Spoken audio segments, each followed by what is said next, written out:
Hey, everybody, welcome to the Improv Summit. I'm Spencer, and with me today I've got Stefan. How's it going today, Stefan? Man, it is going super fantastic. I love it because I live in Phoenix now, and so it's beautiful and sunny and warm. Nice. Yeah, And warm it's and all snowed back in my hometown in Toledo, Ohio. It's snow, so no worries. OH. Yep. My parents are from Zanesville and South Euclid, so Oh yeah, I know right where those are. I used to live out in Cleveland area as well. So okay, yeah, great. Yeah, Cleveland Rocks, Drew Carey Show, and all that. heck Uh, yeah, man, Rock and Roll Hall of Fame. yeah, well, they live in Florida now, so what do you expect? Um, I know. I Great. live in Phoenix. Apparently, I've retired. So. Yeah, there you go. Well, they're not in the south part of Florida; they're in the north part of Florida. Oh. They're not there yet. They haven't retired yet. So anyway, let's dive into improv. That's what the people are here for.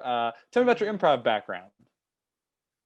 Holy crap. So I just realized that as of this year marks 22 years for me doing improv. Wow. And yeah, I started it in college. I was a theater student at, I went to two colleges, Campbellsville University and Western Kentucky University, both in Kentucky. At Campbellsville, the theater program there, this group came in and did an improv show at one of the events. I don't even know what it was. And we were like, this is really neat. And so we decided to teach ourselves. And most of us had already kind of seen Whose Line Is It Anyways, the British version and stuff like that. And then when I got to Western, I transferred over to Western. They had an established college troupe called Happy Gas, which is still going, coming up on its like I think we just did our 25th anniversary. Wow. Like it's still a continuing team. They get new students every year. I was on that for 4 years. I learned everything you could ever learn from a guy named Josh Chapman, and he's up in Chicago, and then Colin Thornton, who runs Improv Cincinnati, who's amazing. Those were my two teachers and mentors. And then I just kept on going. Like once I graduated, I worked down at Seaside Repertory Theater with a troupe called SPF 7, and then moved back to Louisville, Kentucky, and started a troupe there. And just in with then 13 years in Louisville, running teams and trying to help create an improv scene there. And in the end, right before I moved, I was artistic director of Improv 502, which is the only improv school in Louisville in performance. And it's still, I'm emeritus because of COVID. I didn't get to transfer everything over and Mm. do all that stuff. So technically, I'm still artistic director of Improv 502 because I mean, we haven't had any classes or shows or anything since Oh, March. wow. So yeah, we still have a lot of work to do to try to get things transitioned over once it gets back up. And they're looking to hopefully get back in February if all goes well. Yeah. But Well, yeah, I think, I've been doing this a yeah, long time. longer than you realize. Traveled all over the country and Canada. I've met so many people, man. That's why it was such an easy transition for Phoenix, just meeting everyone that I met at festivals with my old troupe Damaged Goods. We traveled everywhere for like 8 years, and we met so many people. Helped me start Louisville's Damn Good Improv Festival out there. Big thanks Bill Binder and PJ Jacokes and those guys for really giving me advice on how to run a festival, and Jonathan Pitts as well. So Mm, that is, great. I am immersed in this. Like when I met my wife on our very first date, I said, I hope you are okay with me being busy with improv all the time. So Well, hopefully she said yes. she did. She did. She ended There up you saying go. yes to marrying me too. So Oh, there you she go. loves. She thinks she is too scared to do improv, but she loves watching it. She just cracks up. So it's great. That's great. We always need the fans too, for sure. Mm-hmm. And Mm-hmm. just real She's quick. my. Oh, I was just gonna say she's my No, go ahead. roadie, so it works. Oh, there you go.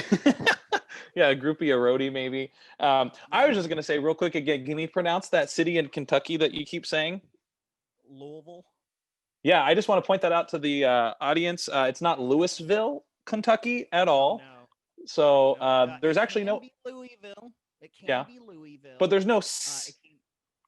No, that and let me tell you, because I've worked in customer service for a long time, and there is a Louisville, Colorado. Mm. And anytime we had a client that was in there, and I called it Louisville or Louisville all the time, she was like, "It's Louisville," and I'm like, "Hey, look, I'm from Louisville, Kentucky." She's like, "Oh, okay, then you understand."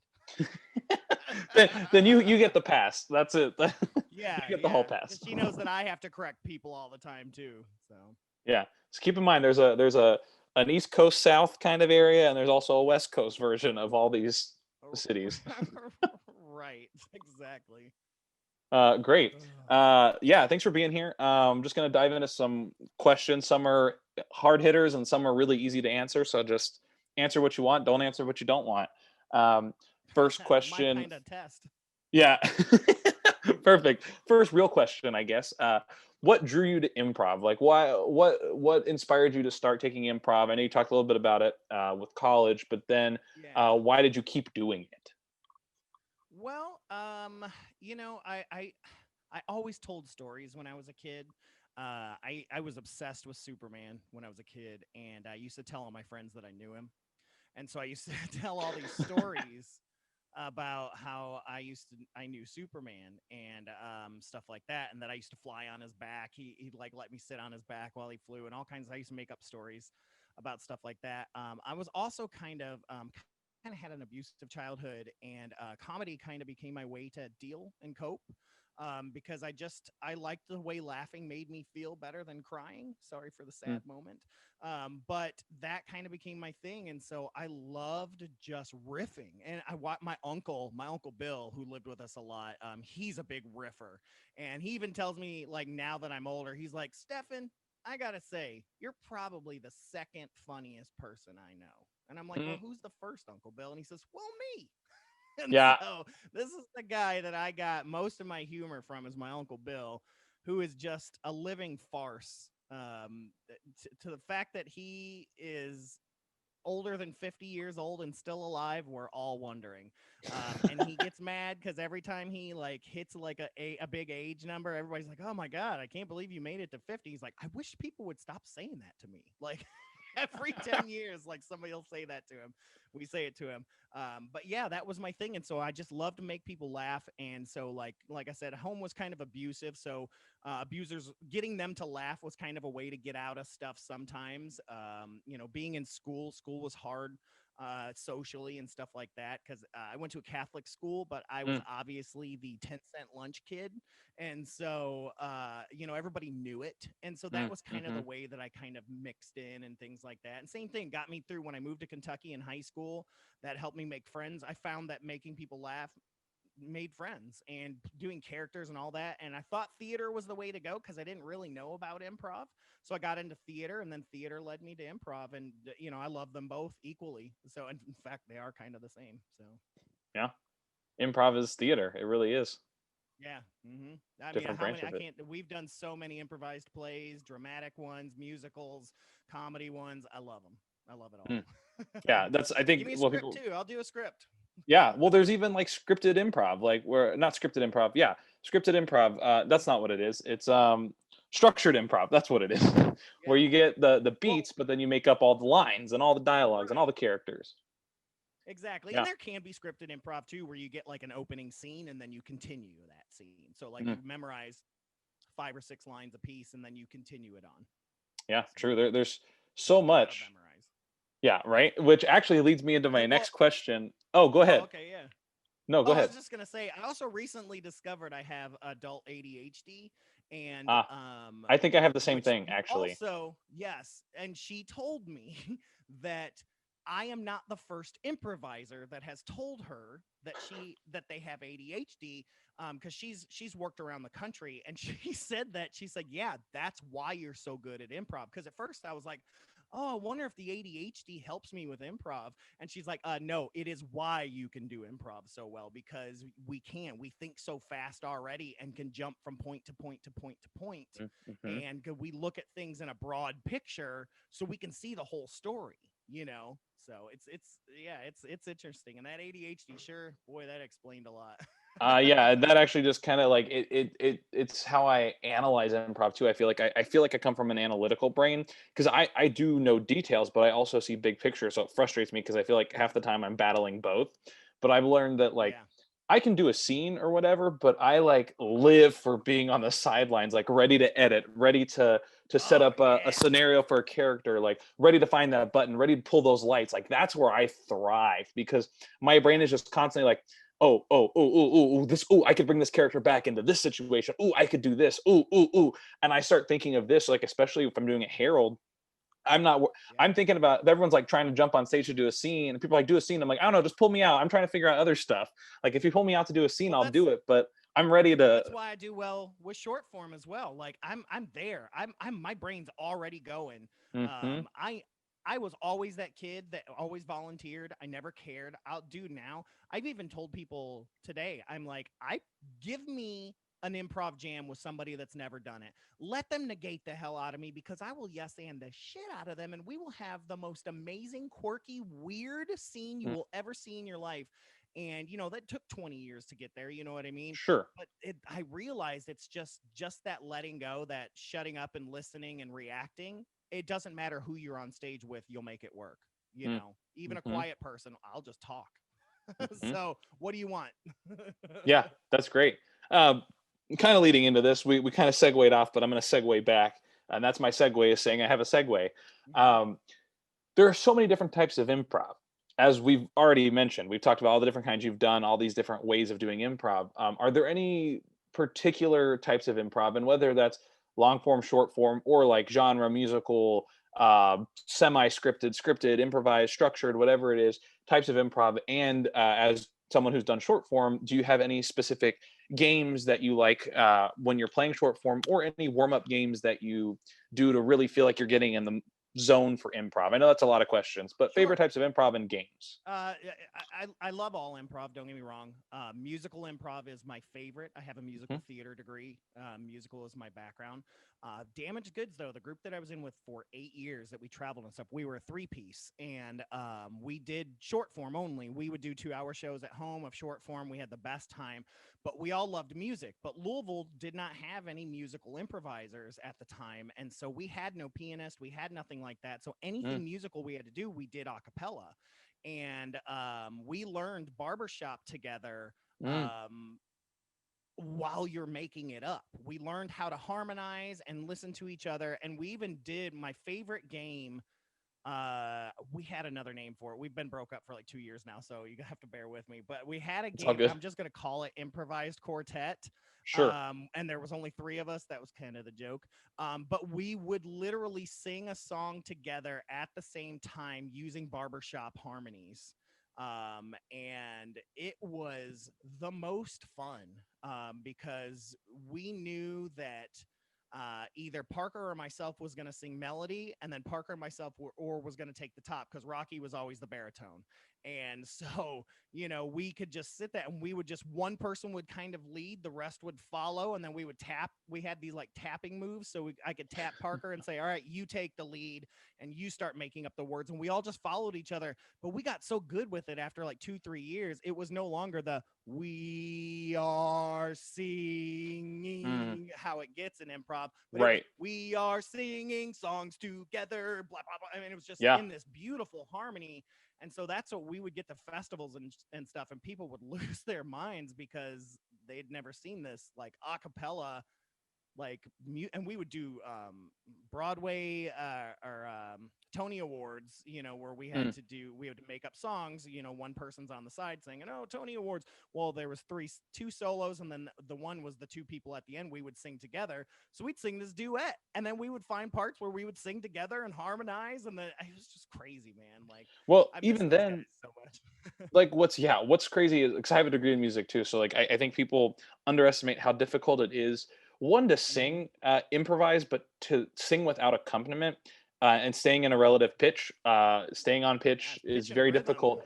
But then also throwing in barbershop harmonies, because barbershop Yeah. harmonies are so tight, they're so clustered that and they're oftentimes not even in the key that you're singing in, Oh, we leading loved tones. sliding harmonies. Yeah. We slid harmonies all over the Yeah. place. See, because Parker was in a barbershop group, Mm, and then my family comes from barbershop roots in Michigan. My great grandfather was like president of the barbershop club of Michigan, whatever, like the main to yeah. do was, because this was back in the 30s and 40s when it was like the main to do, you Sure. know what I mean? And then my grandmother and her two sisters, they were like the Andrews sisters, and they were on the Mm, radio during the war and all kinds of stuff like that.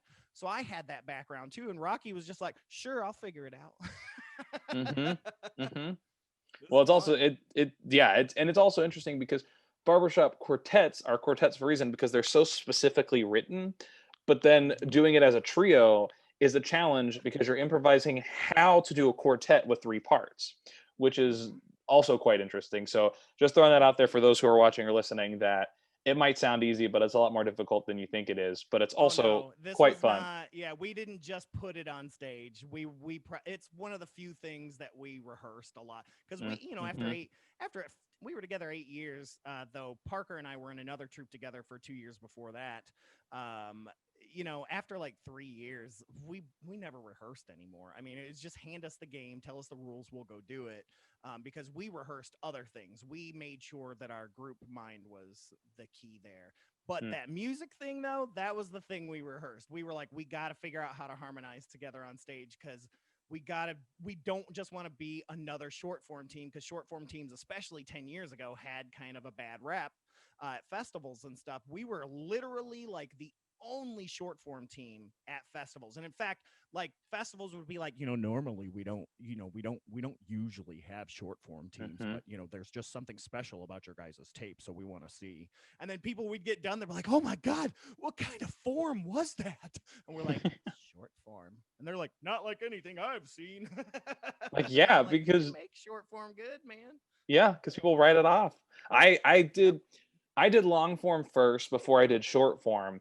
And as much as I love both, I feel like I wish I had done short form first because short form, when I did short form, it opened up my mind to all the things I wasn't getting with long form and it clicked. So then I was like, now I understand how to do this in long form versus going the other Exactly. way. And it's like one thing where it's like maybe some people are more adept at long form and can figure it out right away. And they're not like my brain that likes to just pick and choose things certain amounts at a time. Hmm.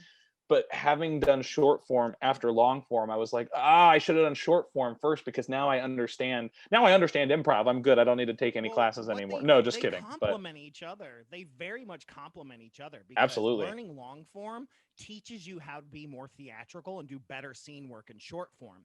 But short form teaches you how to have energy in long form because good God, do I fall asleep when I watch long form. And I'm an improviser, and we all know long form is for the improviser.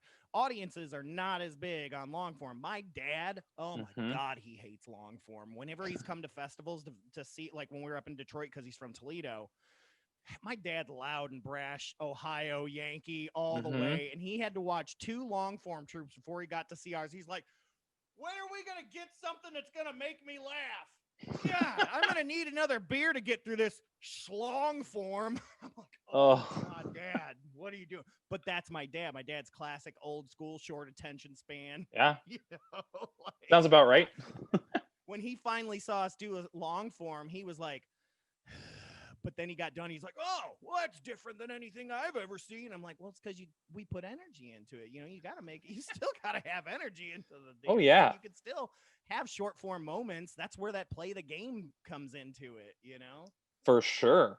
Yeah. Mm-hmm. So, there's this whole idea of like, there's games that you enjoy playing, there's shows that you enjoy doing, and then there's those shows that just don't work.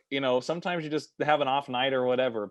But are there any moments from Mm-hmm. any shows or any classes that you took or maybe classes that you taught that you were like, this was such a beautiful moment. I loved it when this person did this or when I did this or whatever the case was. Any of those like moments ring any bells? And it's hard to Yeah. remember things because it's improv, but those No, moments you remember. this first one is general because honestly, this is why I fell in love with teaching improv. Is because my favorite thing in the world is you get that level one class. You've got your types of people. You got your people that are just in the middle. They're kind of like, yeah, okay, I kind of, yeah, let's do this. Okay, yeah, I'm a little nervous, but yeah, okay. But they're the people that are going to be fine.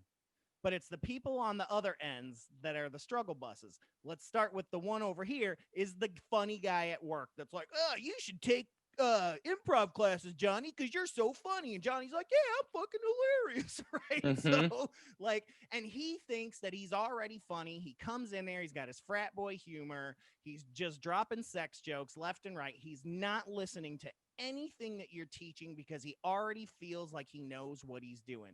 My least favorite type of student. I My don't think you're the only favorite one though, there. and the yeah, yeah. My favorite is the one that kind of was like, I'm just here to learn how to speak in public because I don't even like to talk to myself in the mirror. They end up becoming, in my opinion, some of the most phenomenal improvisers ever. Hmm. We had this girl that took our class, and this is my specific here. She got in, she has Tourette's syndrome. And well, not Tourette's. It was like a form of Tourette's because hers wasn't like screaming expletives and stuff like that. Hers was like almost like a broken record at times where she would get caught and it would repeat, repeat, repeat, repeat, Ah, repeat, like a repeat. perseveration. Right. And so she was awesome though, man. She was like 19, 20 years old. And she comes in, and the class is literally these old ladies and her. So it was like all these older people and then this 19-year-old girl. And she was so sly and funny, but she took the class. She's like, I just want to learn to speak better, and I want to be more comfortable with my speech impediment. And it was great because the class immediately, this is the beauty part of improvisers, like we already accept everybody and their mother, and so no one like gave her hell, because her eye would twitch and some things like that, but everyone loved it. Everyone just supported her, Mm. and she was so funny. And then we worked with her, and she figured out ways to make it part of each character that she was like using, but different every single time. Like one time she acted like she oh crap, you figured out I'm an android. Like like just in their graduation show, and stuff like that. And she was absolutely the funniest one, but she's the one that came in, barely talked. She was so meek, so quiet, and then at the very end, like she was just explosion, and she was so great. And it's those moments, and she's written me and she's told me how much that changed her, and changed her like in classes, and she now speaks more, and she doesn't, I taught her just to not care, That's and awesome. just let it work with it. Who cares? Don't ignore it either. You just make fun of it. And so yeah, that would probably be my favorite moment, is with her. But yeah, just teaching those that think that they're just going to be so terrible, or they're just here to do this, they always end up, in my opinion, being some of the best ones, and ones that I end up keeping as house teams and stuff. I Mm. keep them. Hmm. Great. So on that note, actually, um, I want to talk a little bit about what. Well, here's the question: what makes a good improviser? Um, Boy, how do I put myself and give you all my ingredients of Yeah, I mean, there's a lot. I mean, there's a lot. No, honestly, in my opinion, and my opinion is not accurate because I know other people have different views, and I also respect those views. But for me, the things that I look for more than anything is previous acting experience. In my opinion, having acting experience or acting classes, is the best thing that you can do before you even start improvising, because then I don't have to spend the first class teaching you how to do quarter turns and stage directions, and how to project your voice. Those are things that when an actor comes into my level 1 class, I'm like, oh, thank God. They already have stage presence. They already know how to look past a spotlight. They already know how to do everything. They know how to Mm. stand and give proper stage points, and to create stage pictures and things like that. God, it makes all the difference in the world. Hmm. And I guess that's because that's where I came from, was an acting background, and every improv troupe that I've been a part of, we always kind of came out of theater, and Hmm. so we already knew how to act, which already gives you the ability to, do everything else. And then to add to that, I want somebody that's going to play more than themselves. I play characters like it isn't nobody's business. In fact, in my level 1, class number 2, I teach characters, and people think that's crazy. But I will teach you how to do 100 characters your second class. It's so simple, it's so easy, and it makes all the difference in the world just to drop your voice this much. I'm already a different character, or even just a little bit higher. It's still me, but it's a completely different character, and I feel very different. Hmm. And that makes all the difference in the world, because the second you change a quick aspect of your voice or your body, you can then start thinking like that character instead of thinking like Stefan. And that makes all the difference in the world. And those are the main big things for me that really make up a good improviser. Now, having singing ability, that helps. Having, all this or that, or able to do backflips or whatever. Yeah, that's all great too. But yeah, if you've got some acting training and you're comfortable doing characters, you can be on any team with me ever. Ever. Great. But again, this is this idea, because I've had a lot of people saying that, like, listening is important, or, these things, which are all very valid. But even then, you say, like, stage directions. That's not a funny thing. It's not being funny. It's not feeling like you know how to improvise. It's literally just being a human with humanistic qualities, being able to talk loud enough for people to hear you, being able to stand in a spot, listening. And I think what people seem to miss is that, like, well, sorry. Trust your coach. Yeah, trust. Yeah, it's this idea of, like, being a human who can improvise is a much better quality than a really funny person who doesn't know how to work with people. Oh, yeah, because that is, and I've always said, when I write my improv book, like we're all planning to, I've already decided I was going to call it "Shut the Fuck Up and Listen." Mm, Like literally, and I wrote a blog about it 2 years ago, and it is, and that you saying listen, it is. Listening is number one, and that's day one. My classes, that's what I teach. Is I teach that before yes and is I teach listen and react, listen hmm and react, listen and react. And sometimes I add in the shut up. It just depends on the vulnerability of the kids there.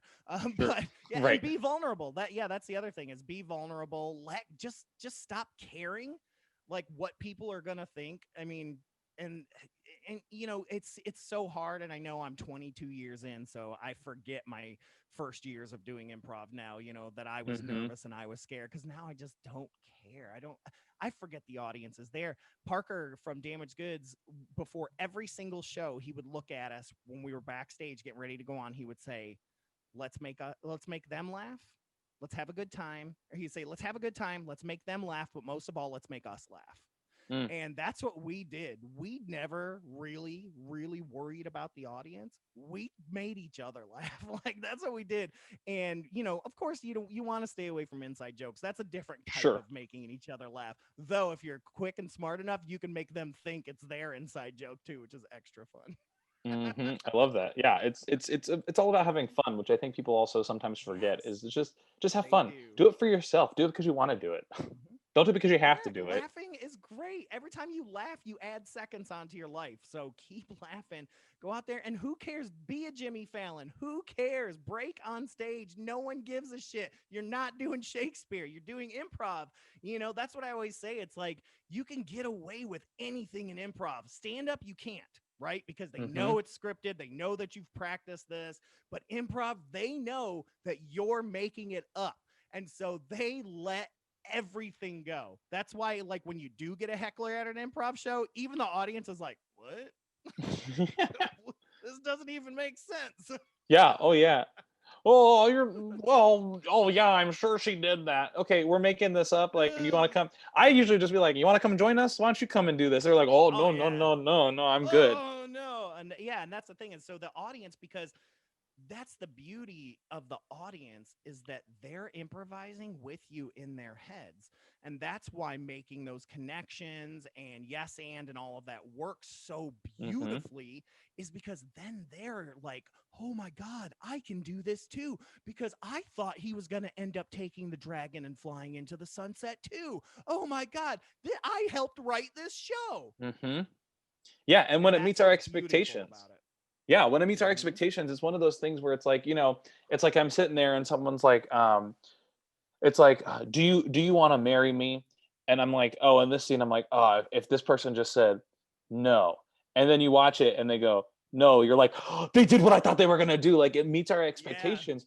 But then when it doesn't, it also it's like, if they say yes, it's like, oh, I didn't see that coming. Like, it's this Yeah, whole, what's going like, to happen next? Yeah. right.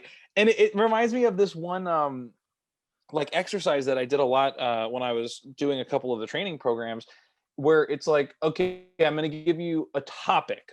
Like, let's say it's like, I don't know, Lord of the Rings. I don't know anything about Lord of the Rings, but, like, let's say it's Lord of the Rings, and there's one person who's doing the scene, and then it's me who's supposed to just do all of these Lord of the Rings references. What makes it funny is, if I don't know Lord of the Rings and I'm making up stuff Mm-hmm. as I go along, it's funny because I don't know what's going on. Oh, But then funny. two, if I do know what's going on and every single thing I say is a reference, it's also funny. So I think that it's Also like one of funny. those things that That's you're what I'm gonna saying. Yeah, involve the the audience. audience just lets you do whatever you want because Hmm. they know you're making it up. Especially like if you're doing short form, after like the second game, they're like, "Oh my god, they are making this up," because Hmm. the guys that have never seen improv before, are like, "Yeah, right, yeah, oh, he used my suggest. There's no way, So by the second game, everyone is like, "Oh my god, you're making it up," or like the second or third scene in a long form, they know you're making it up, and they will let you get away with everything and anything, whether you break the fourth wall, they don't care, and you never go back to a character. No one cares Hmm. if you're like most of us, where you start off with a country character and end up with somebody from China.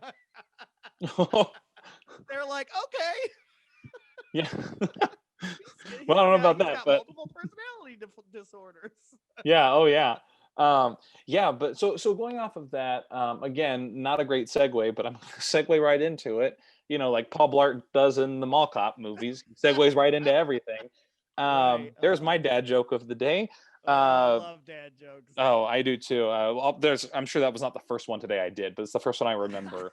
Um, but let's say, like you said, you love these like people who like really are like, I don't know how to talk in person. I just want to do this. And then you got these other people who are like, I am great at improv. I'm so good at it. I am so funny. How do you, let's say you put those two people together. You put this like, I'm so funny. I am an improviser. I don't need anyone to teach me. And you're putting them in a scene with someone who's like, your energy is too much. I just want to like speak words and I want to be able to be in front of a person. Let's say they got paired together in a scene. How do you get them both to feel like they're shining in that scene? Right. So the key, we call it the steamroller. I have been called a Oh, steamroller. I've been told I am not a steamroller and I Oh, should start steamrolling. okay, God, I have been called the steamroller because if you pause too much, and I'm not talking a good pause where there's like tension built or something like that, but you can obviously you're like scared to talk. I'm gonna fill the space. Like that's just the way it is. But what we teach and what we've learned is stop getting hurt. Like you got to teach the quiet one, hey, you're not going to be the loud boisterous one because obviously Ted's going to be that guy, but you can reflect that. You can be the straight man. God, is so really at the end of the day, the straight, like Dean Martin was way funnier than Jerry Lewis if you really go back and watch it, and stuff like that. It's all about the setup and things like that, but you also have to remember to trust your partner, and that's what it is. It's all about trust, and it's just like if you are uncertain whether you can trust your partner, make sure they can trust you. This is what I tell them: make sure they can trust you, and then we can have the conversation after the show to discuss that, or after the scene, but make sure they can trust you. Do your yes and as good as possible, and just be supportive, because one of my favorite phrases in improv training is make your partner perfect. Mm, And and that's the only thing that is 100% on you. Everything else is a scene work. Your scene, your everything's together. The praise is together. That you are not doing better than me because we did the scene together. You couldn't have done it without me. The only thing you're responsible for is making your partner look perfect.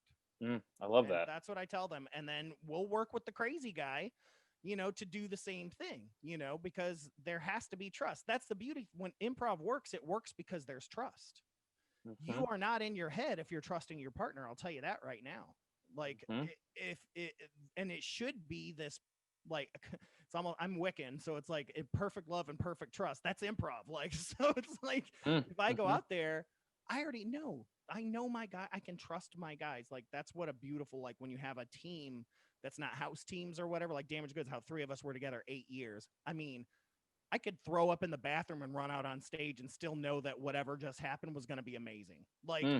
because, you build that trust together. And that's what yes and is supposed to do, is create an automatic trust without actually trusting somebody. I love that.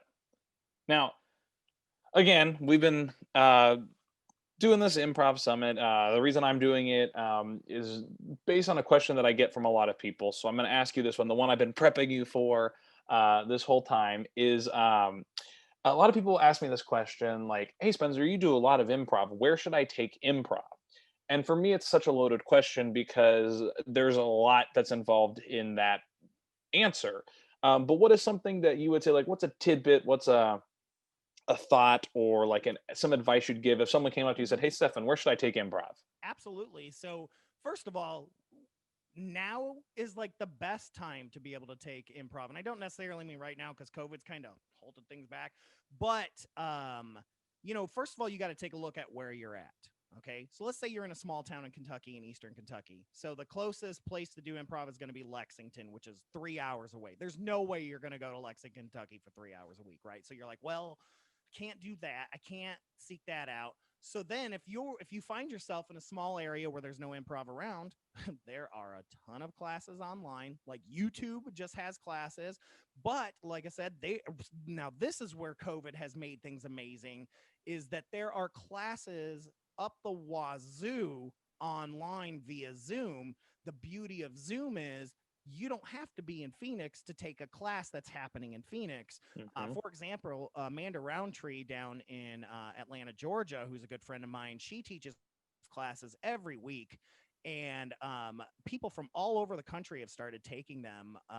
And it's great because, yeah, you can be in LA and take this class that's in Atlanta. And yeah, nothing's as good as being in person. So when we do that, the other thing that you can do is, let's say you're in a bigger city or things like that. The first thing that I do, like when I move to a town or whatever, is I look for improv classes. So I look, see if the local library is hosting classes, to see if a local theater troupe is hosting classes. Like, yeah, those are the best places, your community theaters, your libraries, and stuff like that. Or simply Google improv classes and your city or your state and see what happens. I mean, hell, you could just go to the Improv Network to also see where classes and troops and things like that. That's what I'm saying. It's so easy to find classes now. It's insane. Hmm. Even if you don't have an improv thing, like forever, no one taught in Louisville. There was because there was no school, there was no nothing. Hmm. People did like where they would like do they would grab people and say, oh, well, we're gonna apprentice you to maybe be on the troop, but those weren't classes. So sometimes people would hold, and you could look, some people will hold workshops, some people will hold open rehearsals or jams are a good place to learn as well. It's just there's so much. I mean, I remember 22 years ago, I was like, when I graduated, I was like, what do I do? I don't have happy gas anymore. And so I had to start my own thing because there Hmm. was nothing. So yeah, just Google it. Google, Yeah, Google, Google. yeah, and And and hell, you it's can even put online improv classes right now, and you're gonna find a crap ton. oh yeah, I've been lucky that I've been able to take some classes with places that even like in my I mean because I'm in Los Angeles, even in Los Angeles, it's such a big place that there are classes like that are 30 miles away from me. I don't want to Mm-hmm. drive all the way out there, but since they're online, I can take them now. What I've been wanting to take, I can take them because they're being offered online. And it's a little bit of a different experience because I'm not in person with these people, but I still feel like I'm getting as much of, if not more value because of the fact that one, a lot of classes are cheaper because they're Mm-hmm. online Yep. and they have less students in each class. They They're don't have to capping pay at a certain rent. time. Right. And so I feel like I'm getting more reps online. But two, it's the convenience. It really is the convenience of the 2 hours I spend, 1 hour driving to a theater and 1 hour coming back. I now have that 2 hours to focus on something else and I can still take that class. So a 2 hour class that became a 4 hour trip is now just a 2 hour non trip, which Yeah. is great. And for example, like I did so I got hired by it was called Intelligent Education, but I think they've changed it since then because gosh, it's been 4 years ago now. I flew out to Seattle and I got hired to do an improv course that they were going to they were doing all these online, and I was also filmed in 360 because they push virtual reality and augmented reality. So you could wear the hollow lenses and Mm, I could be standing in your living room, which is kind of cool. And we teach you. So I had to teach a 40-hour course on improv to a single person. So I'm like, well, what, 40 hours of improv to a yeah. single person? So I had to do a lot of history and things like that. But when we got to the coursework, I did a lot of solo improv stuff, and I taught mime. I taught also object work and character work, and to do monologues and to things like that. So it actually taught me that you are able to teach Mhm. somebody via a pre-recorded video, because they just follow the steps. You have a curriculum. They're seeing how to do things. It exists. So that's what I was going to follow up by saying, let's say you don't have the money for an online class, though I know Amanda Roundtree will provide scholarships and or sliding scale. And I know a lot of the other classes do as well. But let's say you don't have any or blah, blah. Look up. There are classes on YouTube and they will teach you. And there are things you can do by yourself, or that you can just grab a friend and they'll teach you the exercises to do. Because let me tell you, any improv is better than no improv. Like, or Mhm. pick up your books, go to the library. That's where I got all my education. Good Lord. I mean, I picked up Mick Napier's improvised book, was the second improv book I ever read. And I was like, oh my God, this is Mhm. amazing. Or even like You know? create your own improv team. Like Yes. I've been What trying I to crack always the did. market. I created my Big Fat Greek Improv, which is Yeah. because I'm Greek American, and so I was like, are there any other Greek people who do improv? It's And great. to my surprise, there are. So it's exciting because I'm like, let's do this. This is something different. It's new.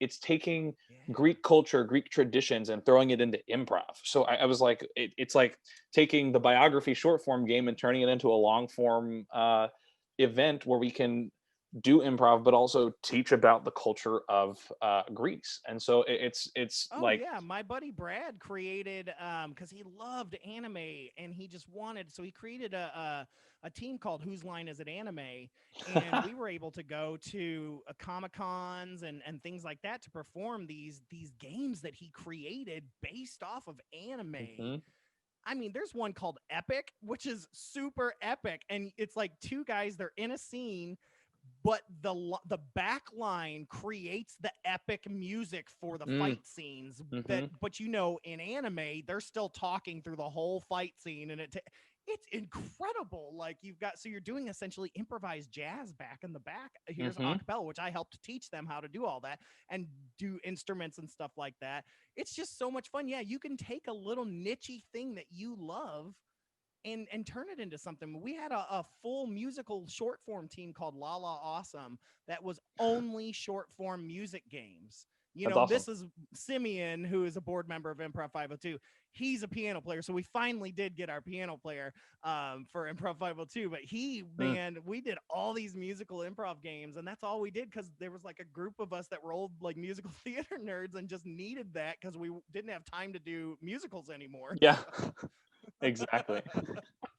Well, uh, final. Thanks so much for joining me. Final question I have for you Yeah. is: do you have anything you want to plug or pitch? Yes. So, like I said, I'm in transition, but I still will promote Improv 502 if you're in the Louisville area.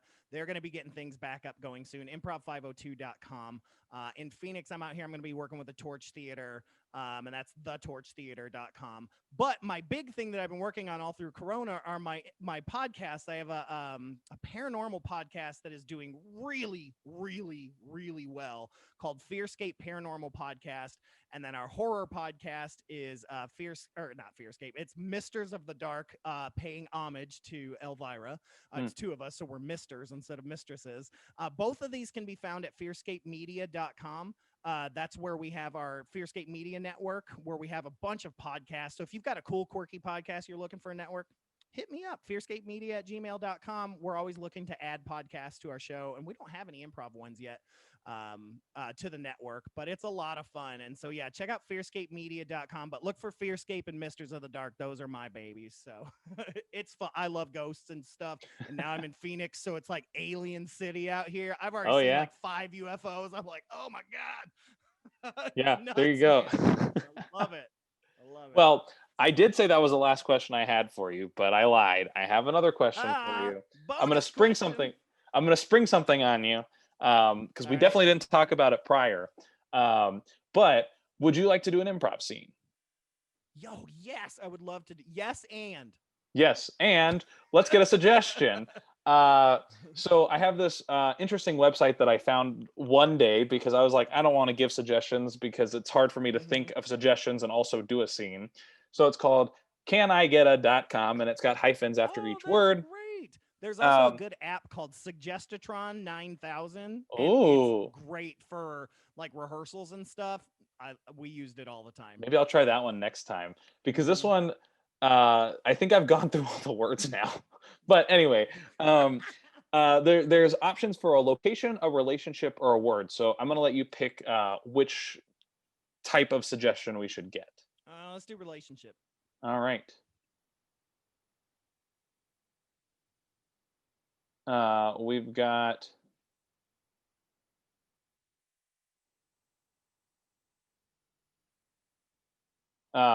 We've got uh, parents. Parents. Parents. Thank you. Welcome everybody to the Parents Anonymous group. I'm Tom. It looks like it's just we got a new guy.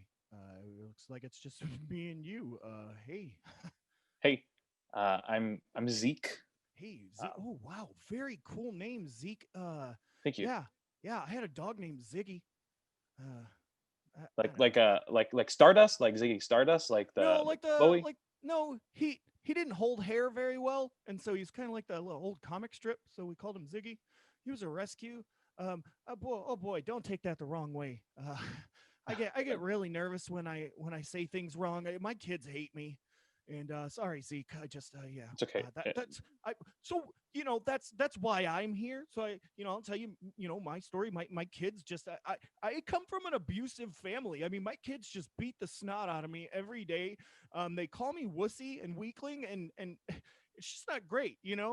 Mark is 7, but Mm, he's got the arm of a bowler. I mean, and I mean, bowler arm's pretty strong, especially if you're packing a 13, 14 pound ball. I can barely Oh get my yeah, fingers. I can barely get my fingers on the smaller ones, but those big ones, those are the ones I have to pick up. But man, they're heavy. yeah. He palms it. Like he Wow. palms it, and he palms my head. And I don't want to be like my dad was, and so I just let everything slide. And you know, I started this group as a way to just kind of help people get a little stronger in their parenting. So you're here. So what's your story, Oh, Zeke? well, thanks. Here because I don't feel like I'm a good parent. I'm just constant. We're not allowed to say that. You always have to say I am a good parent. Say it. Say it with me. You I are a am a good good. parent. No. You say I. I say I. Yeah. So you say, repeat after me. I am a good parent. Repeat after me. I am a good parent. No, it doesn't sound. It Yeah, doesn't you work. got it. No, you No, got. I don't I think it know it works. takes time. It takes time, but continue on. Yeah, and I feel like I'm just constantly working. I mean, it's the whole like stereotypical dad works too much, doesn't have time to see his kid. I mean, she's growing up. She's what? She's 3 now, 4. I can't even keep track of it anymore. And Woo! I just Ready to leave the house. yeah, I mean, pretty much. I mean, may as well get her out of there. But no, I love her. I don't know when. I just don't know when I can see her, and I just feel like I'm not doing a good job as a parent, as a dad. Zeke, are you married or are you a single dad? I'm uh I'm married. Yeah, I'm married. Sharon, that's her, my wife. So your daughter, does she Yeah. hit you? No, I just am not there. It's different It's than what because you you're got going on. scared to come home because she hits you. You come home, you go to No, the grocery store, and you're picking up Cheetos for Mark, and you get there, and he says, "I wanted damn cheese puffs, you schmuck," and he punches you square in the kisser. no, I get it. no. I just work, so I have no time to see her. She doesn't hit me. I'm not. My kids aren't abusive. Oh wow, wow. So you got it easy. So you're having time management issues. Come to think of it, I mean, my problem's not quite as bad as yours. Yeah, I'm a single dad. Okay, I work 10-hour nights. I am a nurse, and Mark makes fun of me and calls me a candy striper. Okay, I'm a nurse, and I gotta come home and deal with that. But you got your wife there, Sharon. She's sharing the load, and you just can't figure out how to work a dang watch. Do you know what would happen if I didn't make time for Mark? Do you know what would happen to Daddy? I don't. I don't. He took a razor blade to my back and rode in an M in my back like he was Zorro because I was 12 minutes late to his baseball game. Jeez, I'm so sorry.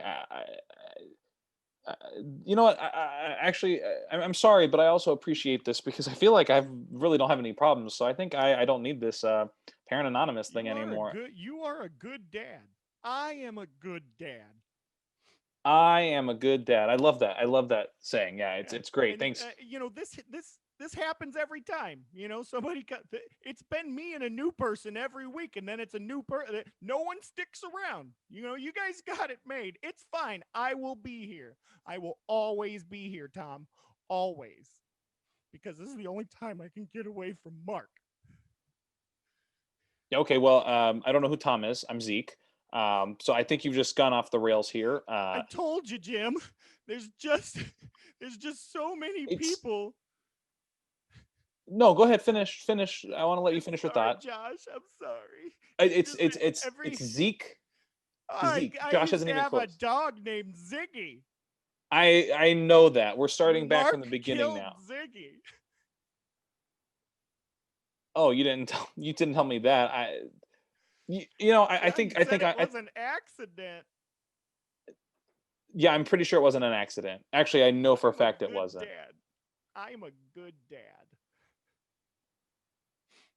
Well, I appreciate you so much for coming out, William. I just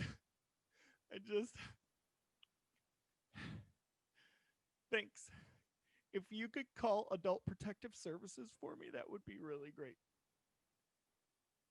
Um, I just want to leave you with one thing. Because I feel like I shouldn't leave. I feel like I'm like now I'm like your best friend, even though you don't know my name. It's not William. It's Zeke. But Yeah. I want to tell you something. I want you to listen very carefully. Okay. You're a good dad. Say it again, please.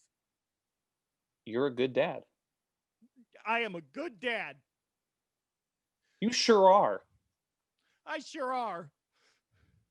You sure are. You sure are I a good am, dad. Charles. Thank you, Charles, so much. Thank you. It's Thank Zeke. you for that. Zeke. Hey, I used to have a dog named Ziggy. He was balding. And scene. Thanks so much everybody for coming to Improv Summit. That's Stefan. I'm Spencer. See you next time. Bye. Bye.